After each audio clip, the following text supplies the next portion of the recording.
Toastmaster, fellow Toastmasters, and guests. I haven't known David Bond for as many years as many of you, but I've known him long enough to have gained quite a bit of respect for him. I was trying to figure out the other night what I was going to talk about tonight, and I lay in bed thinking about what if Dave and I had a chance to go fishing together. I've always heard that's where you really learn to know the other guy. Two men go out, go fishing, spend a weekend. The weekend's over, you know each other pretty well. And then I fell asleep, and I dreamt that that's where I was. That Dave and I were in my trailer on the Withlacoochee River. I was in the big bed, and he was on the cot, and we were asleep. It was a quiet, still night. And then, many hours later, I heard a banging sound.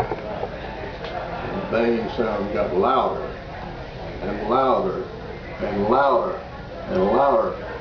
And it got deafening, so deafening that it woke me up. I jumped out of bed and ran into the kitchen area to see what was going on. And there in my dreams, David Bond stood with a cast iron frying pan in his left hand, a soup spoon in the other, and he was beating the daylights out of that frying pan. And I couldn't figure out what was going on. And I said, Dave, what's the matter?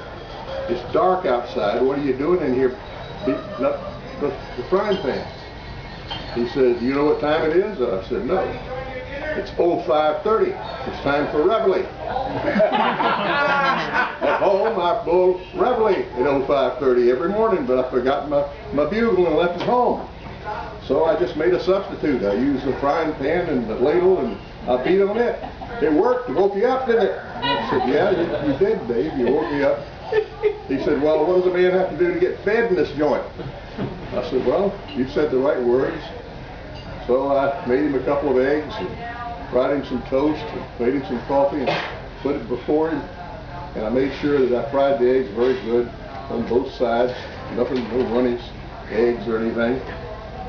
And then he looks at his eggs, and I'm standing here beside him, and he looks up at me and kind of glares at me.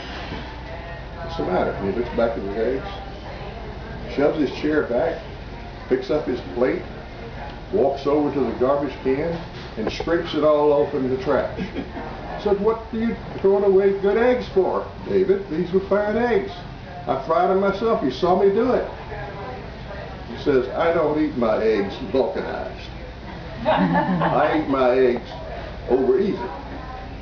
Well, I didn't know that, so I made him a new order of eggs. I made them over easy, and with new toast and new coffee. And I stood there, and he gobbled all that up, until he was a very hungry guy.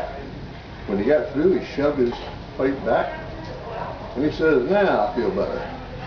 I think I'm ready to go fishing. Let's you and I go fishing like we discussed. I said, fine, let's go. Well, first he says, I got to get Tripoli. And I said, who or what is Tripoli? Tripoli is my rifle. The Marine Corps' rifle is a Marine's best friend. I never go anywhere without my best friend, Tripoli. I said, well, what about fishing? We're not going hunting, David. We're going fishing. So do we need really to take Tripoli with us? I'm not going without Tripoli. Okay. So enough of that. So then, there's so many things that happened in that dream that I could relate to you tonight, but I'm not going to have time to do it all. So I'm going to shrink this down just a little bit and tell you a couple of other things that I know about David. About 4 years ago, I had a very minor stroke. I was in St. Joseph's Hospital. I hadn't been in there for more than a day, and I had trouble moving this left arm. And who shows up at my room door but David Bond? And he wanted to talk to me. He wanted to say some prayers with me for my recovery, and we did that. This arm's working pretty good today. So whatever I've said about David today, in jest and with entertainment value and so forth, I hope it doesn't offend you, I still want you on my side. I think you've got some influence with somebody up there, and I want influence. I want that influence. So I would say, in summary, that what has been said about you about being always faithful, it applies to your relationship with your God, with your country, with the Marine Corps, and it certainly applies to your relationship with this club. Now I'm Toastmaster. All right.